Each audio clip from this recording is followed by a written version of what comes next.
Hey everybody, welcome back to The Hang. Hey Ryan, how you feeling? I'm good, Dave. How are you? Oh, I am so great for many reasons, but one of them being here in the William Paterson Living Jazz Archive with my former teacher, professor, mentor back at William Paterson, Dr. David Demsey. Welcome in to The Hang, Dr. D. I'm thrilled to be here. I'm thrilled to have you guys here. Yeah, Thank you so much. In the archive. We're in the space right now. We are in it, and we just took a really amazing tour around here. We got to see so many great things that are in here, from Clark Terry archive and the Michael Brecker stuff, seeing the practice tapes, the practice journals, so much unreleased stuff. We got to hold one of his Iwis, which is I'm great. never washing my hands again. What's up, everybody? Dave and Ryan here. So sorry to take you away from today's episode. We just have something exciting to announce. We have a brand new PDF package that we're bringing to you called How to Hang on a Jazz Standard, 2 Approaches to the Same Tune. In this PDF package, there's 10 etudes from each Dave and I, all transposed B-flat, E-flat, and C, and it's both of our approaches to the same tune. We also have over 2.5 hours of video footage of us analyzing everything that we played. I'm thinking C7 altered, ba ba ba ba ba ba ba ba, pretty much like a Donna Lee phrase, right? And you could pick it up today, and all you have to do is go to davepollack.com/store. Now, back to the episode. So we're just happy to be here, so thank you so much for having us. You are very welcome. And it's Thanks great to for see coming. how it's grown and how, how much is going into it and how it's still being built up, all the time. Yeah, and we should make the point, for your viewership, you're an alum here. That's right, yeah. Very proud to say that. And you were here in the early, like just after 2000, like 05, 5. Yep. So that was right at the moment that this was starting. And we had some of Thad Jones' material, and then we were trying to put the numbers together, but you may have been there the day that Clark Terry said, I want my archive to be here, and we all went, uh-oh. Yeah.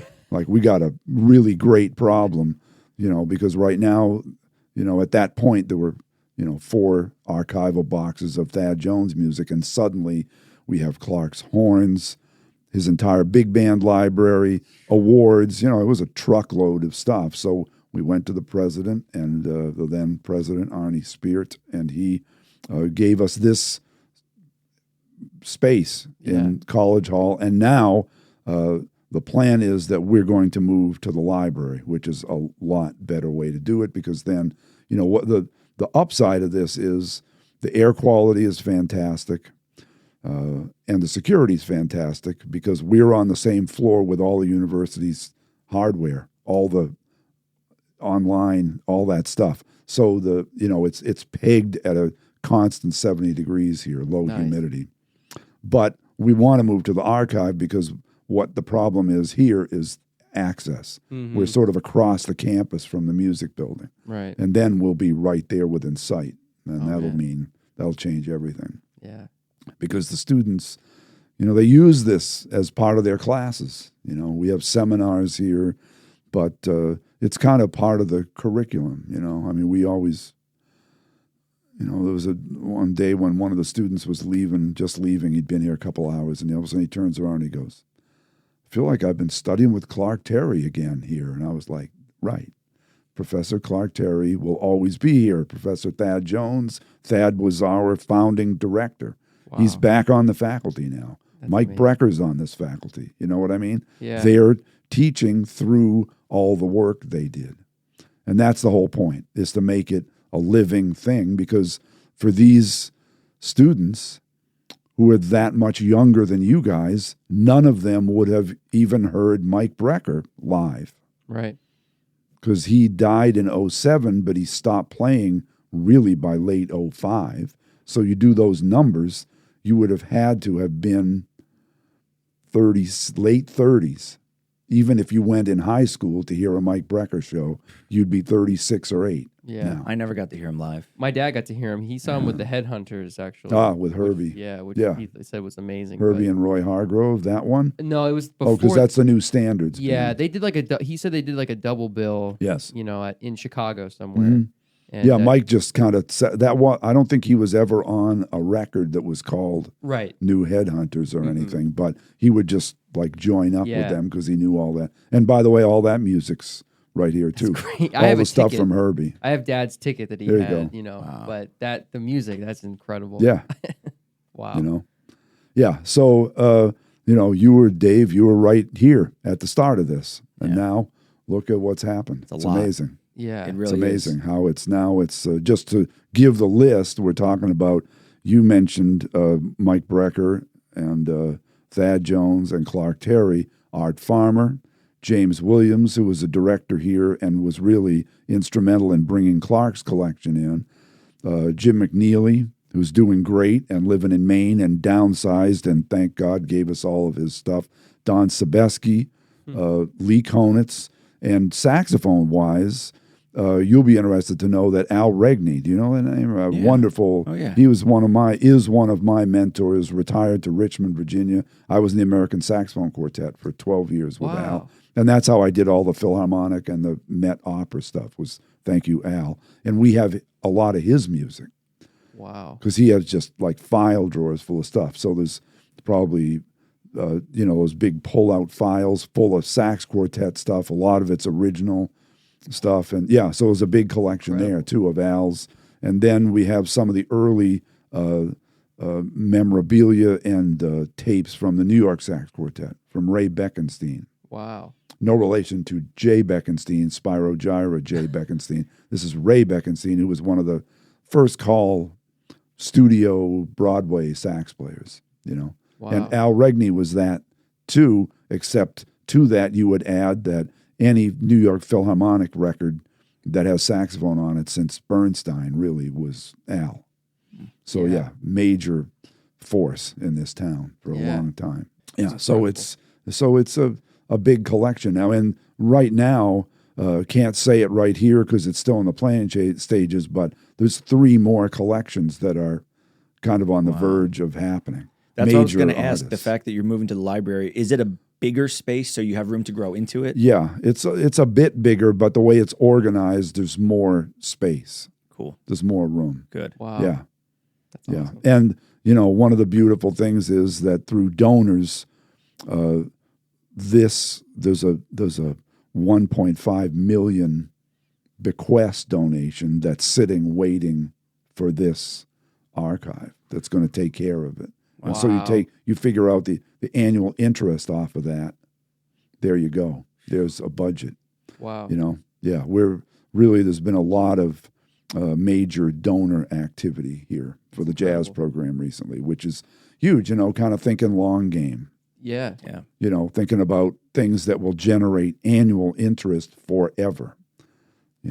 That's refreshing to hear. huge. Yeah. That's huge. Yeah. Especially at a state institution where you don't know, Right. the tax support is not really there anymore. And, Republicans and Democrats, people keep cutting higher education. So it's kind of like it turns us into more of a private school. It's almost like we have internal power here. That's great.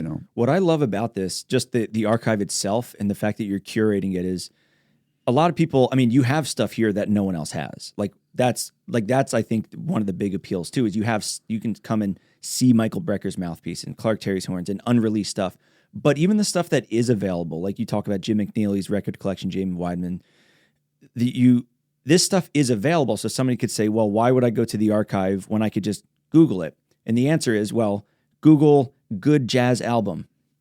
There's no curation on the internet. Yeah. You can't find all of, this is what James Weidman listened to. This is what Jim McNeely liked. This is what Michael Brecker liked to listen to. These were his favorite, so it's curated here. So you can show them, hey, like you were saying, you want to be my peer, listen to the people I listen to. Well, here's exactly the records I listened to growing up. Bam, we have them on this shelf. Oh, and they're digitized MP3s. Here they go. So I love that because in this day and age, everybody says, why would I pay for something or why would I go here when it's all available on the internet? Well, everything we know is on the internet. It doesn't mean I'm as smart as a rocket scientist, right? Yeah, you have to curation and application of Right. knowledge is so important. And that's why I think this is, on top of obviously the stuff that you can't get anywhere else. Right. That's why I think it's so amazing because you're saying this is it. You come here, you don't have to guess. It's here. All the stuff is here. The recordings are here. The practice note, it's all in a package that you can just learn from. Yeah. I mean, this becomes, our students come in here and it's like studying with these people,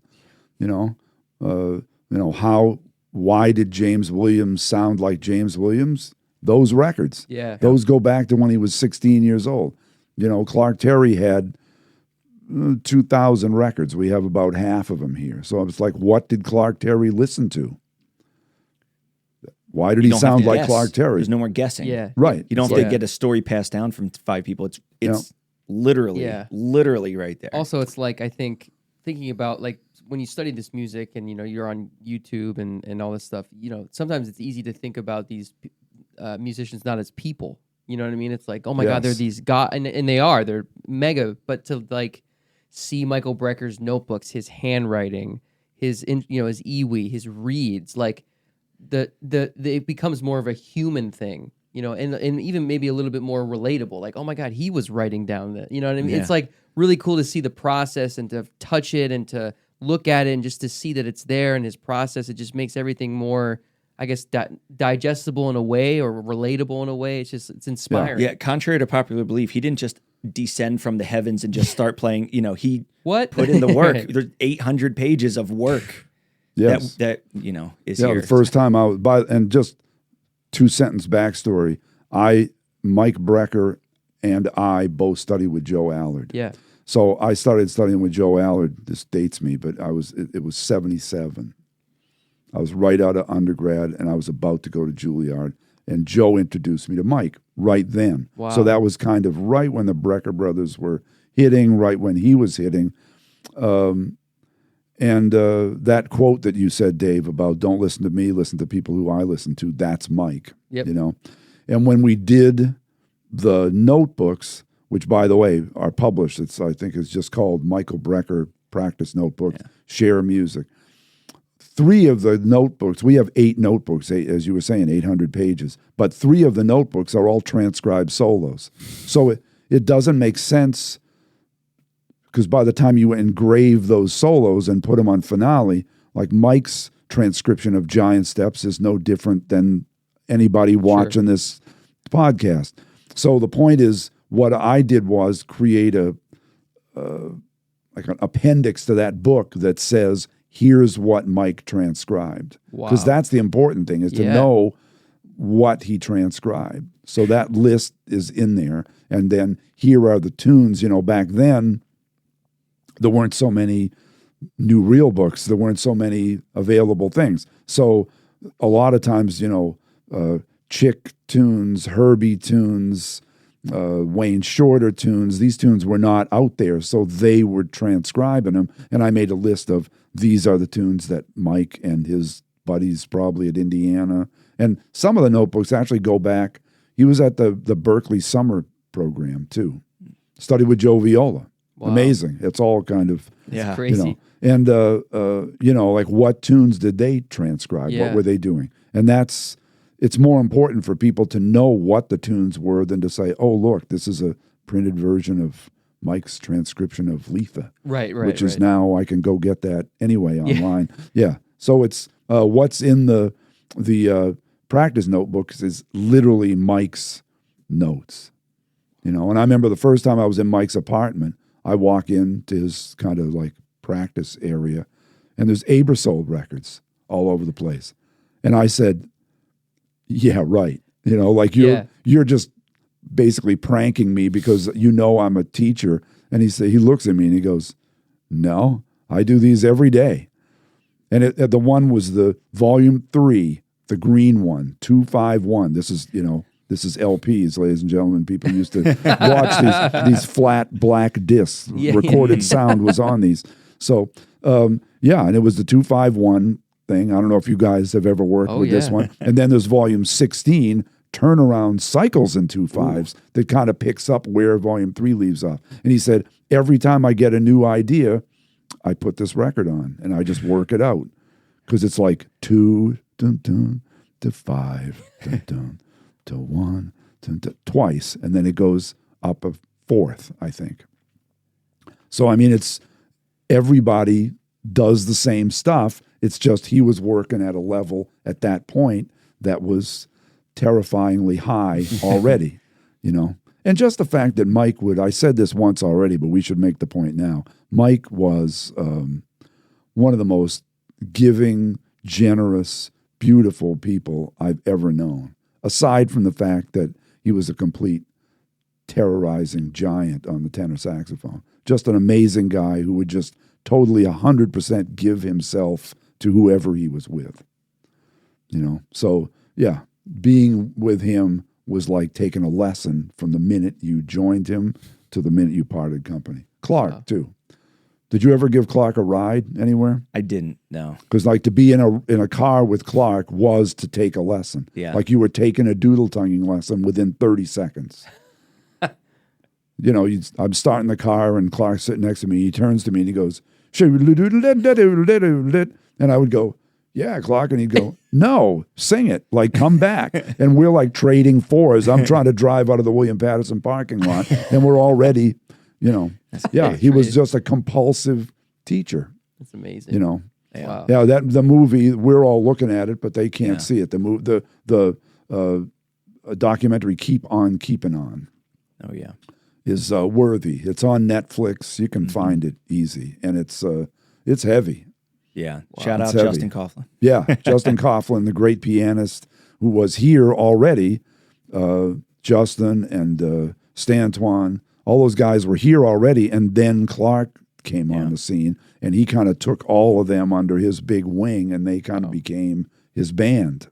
And then when Clark moved, he was in Haworth, New Jersey at the time he was teaching here. But then as his health deteriorated a little bit, they moved to his wife, Gwen, who's, by the way, shout out to Gwen, one of the great people on the planet. They moved to her hometown, Pine Bluff, Arkansas. Whoa. Just a short drive from Wayne, New Jersey. Yeah. So I would go down there at least a couple times a year. A lot of times I would fly down and then rent and drive a car back with stuff, more things that we had decided on.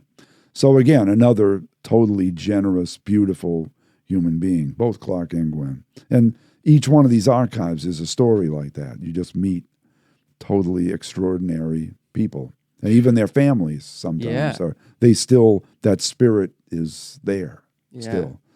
It's incredible. Yes. How was your relationship? I remember you talking a little bit about this with like the Brecker family and Susan and Randy and.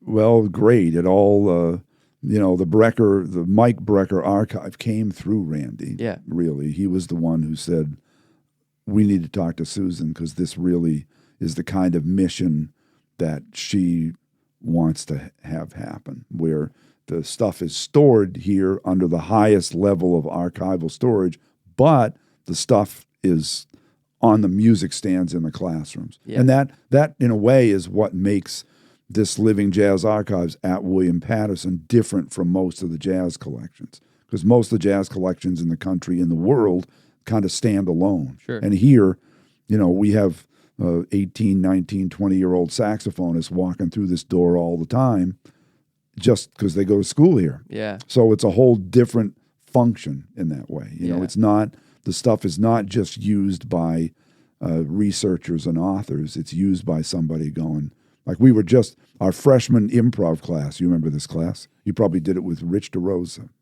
Yeah. Who now teaches at North Texas. Yeah.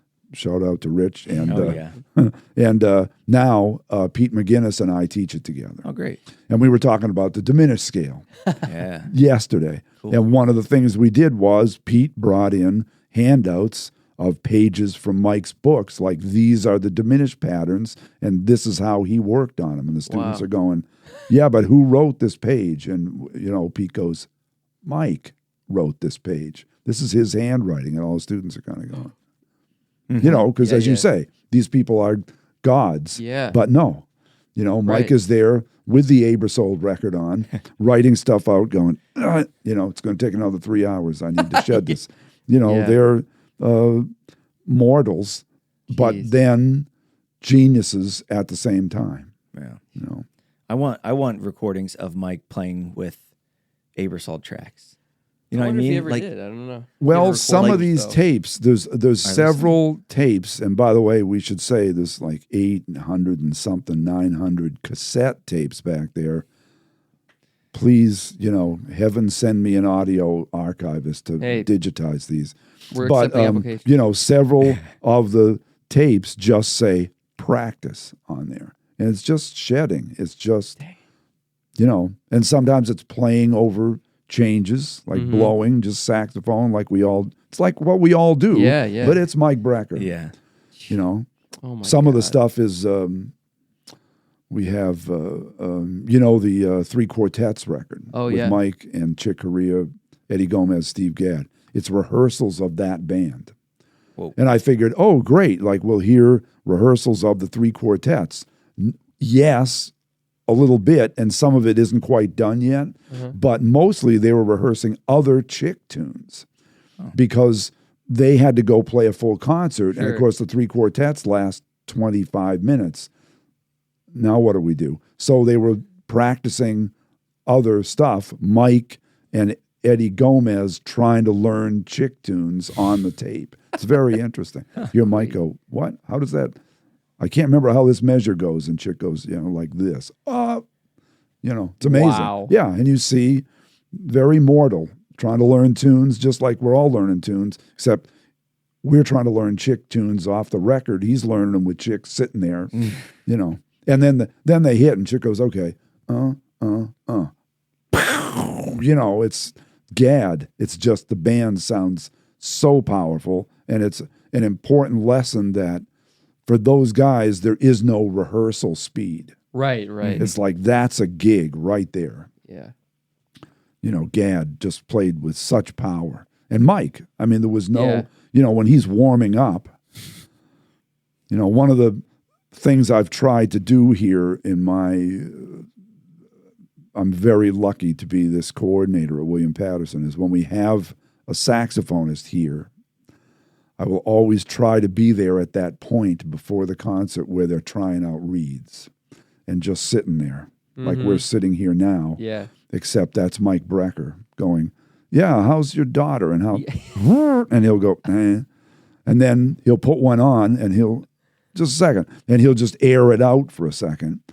And just to have that sound in your face, no microphone. Because if you think about it, 99% of the time when we hear whatever, Josh Redman, Joe Lovano, Chris Potter, you're hearing it through some sort of electronic device, just like these microphones are bringing our voices. And to hear Mike, Sonny Rollins, Phil Woods, Stanley Turrentine, in the room, it changes your DNA, man. Yeah. It really rewires your head, Yeah, the last time I was real lucky, you were mentioning Matt Vashlishin, who graduated from here too. He runs what used to be the Phil Woods Big Band. Yeah. And I was in the band for the last 2.5 years Phil was alive, and now it's called the Water Gap Jazz Orchestra. Really great band. And one of the last gigs, I was, sitting there next to Phil, and Phil was doing the same thing. And that's one of the great alto sounds on the planet ever. And I've always thought Phil was kind of an influence on you, sound wise. Yep. And I, Phil said, oh, okay. And I said, look, I really don't have to play the gig tonight. I'm good. Yeah. Right now, just hearing him warm up for 15 minutes, I was like, I have to go practice for several hours now. I'm not going to be on the gig tonight. Yeah. And it's really, I would advise anybody watching this, if you get a chance, if you're in your hometown and whatever, Chris Potter comes, try at some point, stick out a hand. It's great. They're mortals too. They like to meet people. But try to check out somewhere when Chris is just warming up, just playing a little bit.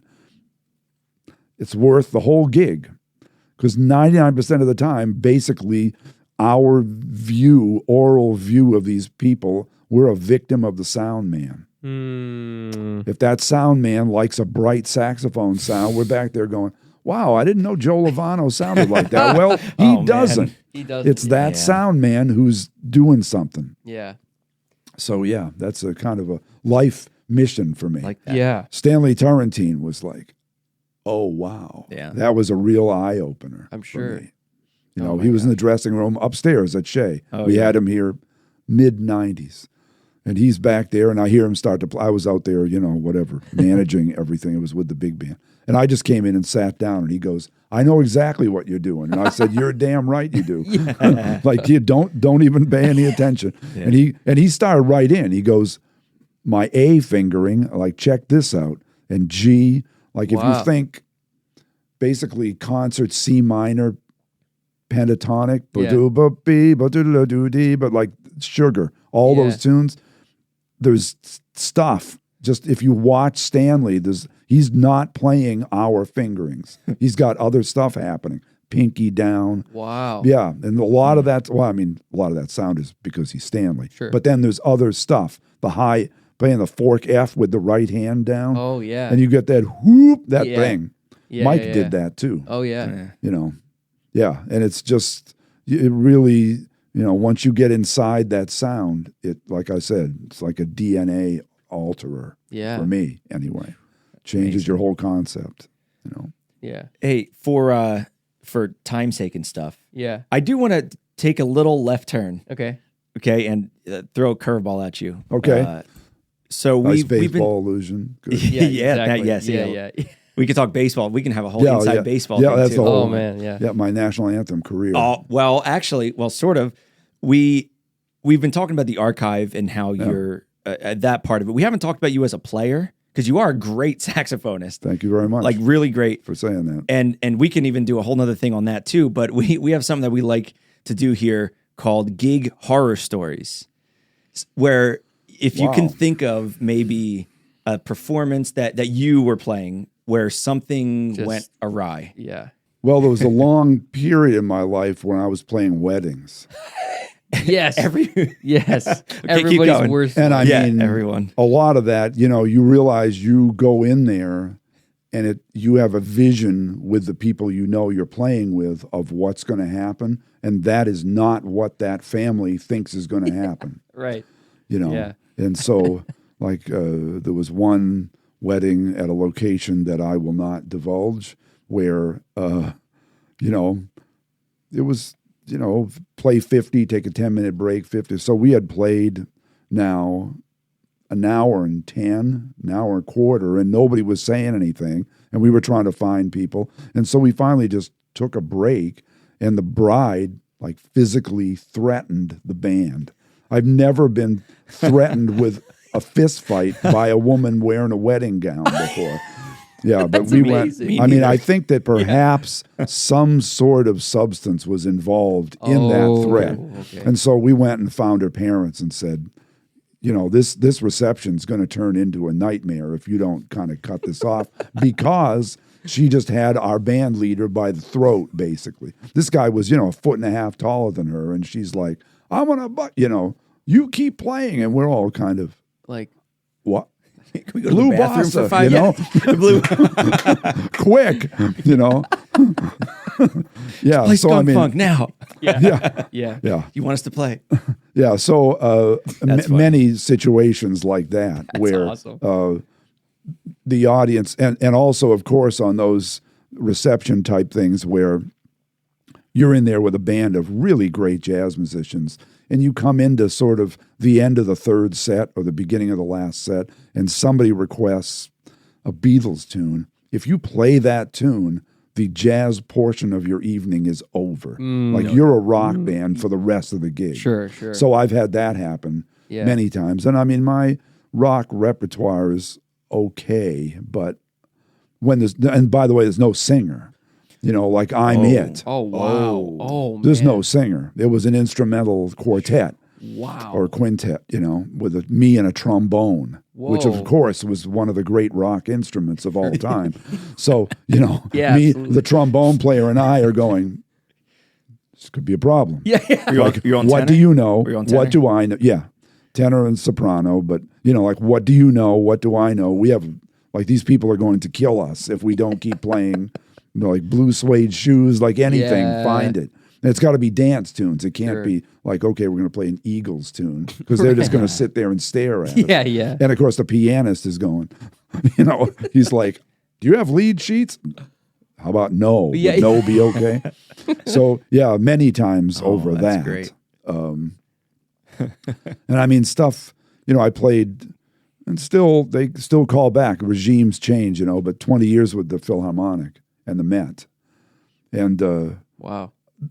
Of course, those are some of the most professional, amazing organizations on the planet. Yeah. But there's a Puccini opera, Turandot, which nobody knows has offstage saxophones. Oh, wow. A lot of times it's with a children's choir. And my Turandot was written in 1900 something. So my theory is that it was pitch stabilization for the children, because you're playing sometimes separate.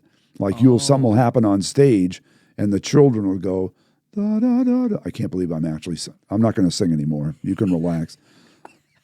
So, the kids will have something, and then the choir comes in underneath. So even if you have a pitch pipe, that could be really serious if the kids are a quarter tone flatter than so they put 2 alto saxes. And there were several times, this is at the Met, wow, where the kid and the cue are off stage. And, the Met the Metropolitan Opera building has 6 floors above the street, but most people don't know that there's also 6 floors below the street. Wow. It's like a city. Yeah. And so the key to the gig, I can be dressed basically, I would say like this, but this is a little overdressed for that gig. You're just backstage. So the key to the gig is getting to the right spot at the right time, 10 minutes ahead. So we would report the 2 saxophones. There we are, ready to play we got our little part book. There's a little book that we bring, and no kids. And so now it's 5 minutes, and there's no kids. And the producer's going, like, Yeah. where are the kids? No kids. Oh, no. 16 bars, and the producer will go, this happened actually twice at the Met, and he would go, sax night at the Met, gentlemen. Like, here we go. Oh, shoot. Yeah. Oh, man. Yeah. And it was, wow. You just play the part. And by the way, the 2 saxes are in unison all night. So the gig, we would the never whole be able to do gig, this together. yeah, the whole gig is dependent on whether that person can play in tune. And sometimes I've been kind of like the lead dog, and somebody else will be fairly new to the gig. And other times, a lot of times I played it with Lino Gomez. Do you know Lino? Great clarinet player. Now plays clarinet, bass clarinet. He was in the American Saxophone Quartet with me. Oh, cool. And he played baritone in the quartet, but killer alto player. So I would play it with Lino, and he was sort of, since he was there on bass clarinet most weeks, he was kind of the lead dog. But anyway, I can like go dink and just match him. Yeah. So that's fine. But now we're playing this cue, and it's just 2 saxophones solo intoning this chant, basically. And then the Metropolitan Opera Orchestra comes in underneath us, and we keep playing. Wow. Almost like a concerto thing, Amazing. Yeah. And, afterwards we had next intermission is 3 acts. And the conductor, there's a knock, and it's James Levine, the conductor of the Met, and he goes, you guys saved our tails. Like, thank you. Wow. Instead of being mad. Yeah. I don't know what they did to the, to the kids. to the other. Well, it wasn't the kids. It was something obviously got fouled up, because those people are fantastic too. Yeah. And we have our own offstage conductor who's looking at a monitor. Yeah. So like he was there. They're just super, super professional. So obviously I never did know what happened, but yeah. So I've had slight kind of like, okay, it's intonation. It's not sax night at the Met. It's intonation night at the Met. Wow. Let's not screw this up. Yeah, that's incredible. So does that rank? Is that okay? Oh, that's great. Yeah. That's I've also had a two. lot of things where I didn't get paid what I was supposed to, contractual things. Haven't we all? Yeah. Didn't get paid. Let me guess. Jazz gig? Right. Oh, jeez. Yeah. But it was a Man. Yeah, it was an actual concert, and the band, it just wasn't anywhere near the pay that we were promised on the contract. Oops. So yeah, Even with the contract, you get screwed. Oh man. yeah. Well, we did. We took them to court, Oh, there you Really? go. and the leader. All right. I wasn't the leader. The leader was fine. It was actually with Joe Morello, great drummer. Oh yeah. Wow. Yeah, we made sure that he was fine. Okay. Because Joe was, this was in his later years. Joe was a legendary guy. You don't want to mess with him. So we took a bath a little bit. So Joe, because the reason anybody would have come to that concert was because of Joe. Sure. So we made sure he was okay. But I almost stopped playing music in the 8th grade. 8th grade talent show. I'm out there on stage playing Harlem Nocturne. You know that? Oh, yeah. The whole right-hand key stack comes unsoldered. I had an old Yvette and Schaefer alto. And this it was my fault. I probably beat the horn up or something. Whole right-hand key stack comes off. This is the horror gigs. The gig horror story. Yeah, which leaves you with G, A, and B. And unfortunately, Harlem Nocturne has more notes than that in it. Hot cross buns time. Oh, yeah, right. That's what you're left with. So I came home after that experience, and this was not not the performance in front of the parents where they could say, "Oh, the poor little kid." Yeah. This was in front of the kids. Oh, brutal. It took me 3 months to get through that. So I came home and I said, "That's it. I'm a left. Are you left-handed? No, I'm right-handed. I was a left-handed pitcher at that point. So I got a lot farther than I deserved to because I had no velocity, but I could strike people out because they weren't used to it. Sure. And so I said, I'm going to play baseball. This is crazy. I'm not going to do this. And my sax teacher, a man named Ed Mitchell around Boston, he said, Mr. and Mrs. Demsey, get the boy a good horn. This was in the 9th grade. Oh, wow. Way too early. But he said, a step-up horn, all they are is the same lousy horn with some bells and whistles. Get him a Mark 6. And at that point, I'm sorry to announce to you that the price was $369 plus tax, new, from Rayburn's, from Emilio. No way. Yes, that's where Jack interned. Yeah, from Emilio, and so he picked it out for me, and I remember him saying, a new Selmer. I don't know if you've ever played a Selmer, a 6 that has never been really played. They're stiff. Yeah. It's hard, and he said. I remember my teacher going, don't even talk to me about what this horn feels like for 6 months. It was in the spring-ish that I got it. And he said, next fall, you tell me how you like it. And all summer, it was just like creaky. It felt weird because, there's a lot of horns today that like, play great out of the box, and then let's check it in 2 years and see how they play. Yeah, Selmers are stiff when they're new sometimes, but it played a lot better, and that's the horn. Yeah, wow. That you played, Philharmonic, Met, lead alto, playing with the Deerhead band. Yeah, that's the horn. Killer. And we ought to take a look at my tenor too. Because that's like a 54,000 super balance. It's the last 500. Transitional. Yeah. Last 500 before the 6, and it looks like it's brand new. Yeah, I took it. Our horns look brand new too. Yeah.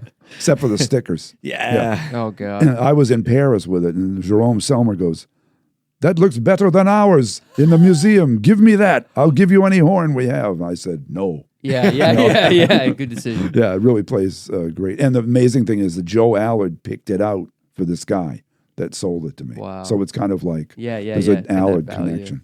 But you're out of time. We'll have to do a part 2 someday soon. Yeah. Okay. And just talk about all the performance stuff because, we talked mostly about the archive stuff. I know you've done a million things. Yeah. I would love to do that. That'd be great. That'd be a ball. Or we could do a thing back on, up. just like saxophone setups and the whole. Dave, thank you so much for Yeah. this. My pleasure. We have a saying to end these little hangs, and I'm about to say it now. Remember, everybody, the hang is more important than the gig. That's right. Yes. That's exactly right.